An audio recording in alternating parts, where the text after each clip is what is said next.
नमस्कार, INA news TV में आपका हार्दिक स्वागत है। मैं हूं आशु उपाध्याय। आज 26 जनवरी 2026 है। आज पूरा हिंदुस्तान अपनी आजादी के अमृत काल में गौरवशाली पथ पर आगे बढ़ते हुए 77वां गणतंत्र दिवस मना रहा है। दिल्ली का कर्तव्य पथ आज गवाह बन रहा है हमारी आन बान और शान का। देश के अलग अलग हिस्सों में गणतंत्र दिवस का कार्यक्रम बड़े ही धूमधाम के साथ मनाया जा रहा है।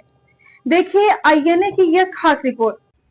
महामहिम राष्ट्रपति द्रौपदी मुर्मू कर्तव्य पथ पर पहुंच गई हैं और प्रधानमंत्री नरेंद्र मोदी उनकी आगवानी कर रहे हैं। कार्यक्रम की शुरुआत राष्ट्रगान से हो रही है।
As the President's bodyguard moves away in the direction of India Gate,